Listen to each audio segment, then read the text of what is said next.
impact your community? Are you down to do the work? That's what it's about. And so, with that process, there's pearls of wisdom that everyone has to offer to build a spiritual civilization where we are prospering both materially and spiritually. But we got to draw out that stuff. We got to draw out those capacities. So this is what's going to happen. We're going to break into groups, all right?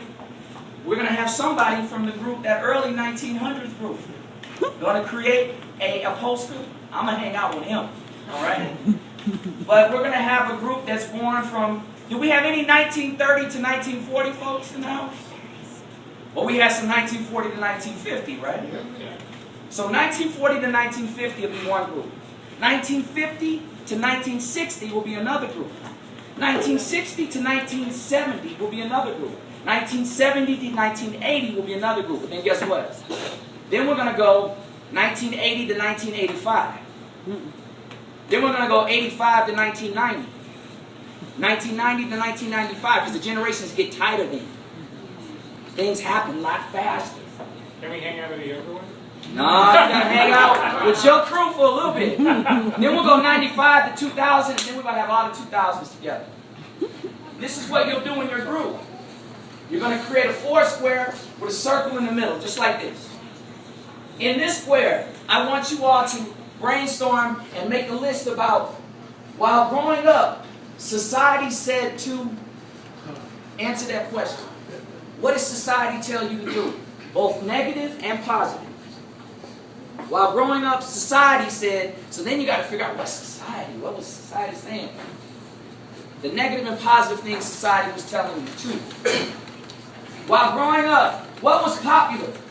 What were the big worries of your time?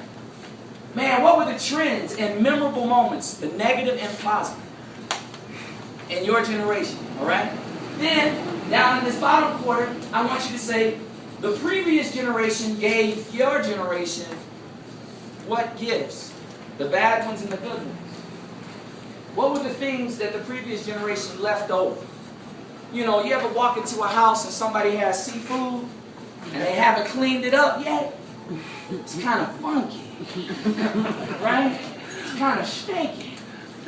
And you know, man, like somebody got to clean this up. But you know what we keep doing? Walking around. We live up in the other part of the house and it's still stinking in there. We haven't cleaned it up yet.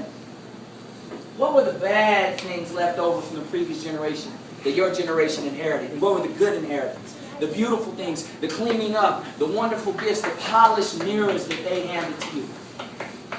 The last quadrant is your generation is giving the new generations both negative and positive.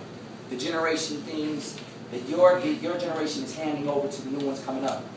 What are the negatives and the positives that you're giving over? How are we being both good and bad ancestors? Again, I say, how are we being both good and bad ancestors? So, this is the way it's going to work. I have a piece of paper here. Could I have a representative come up from the people born in the 2000s? In the 2000s, all right?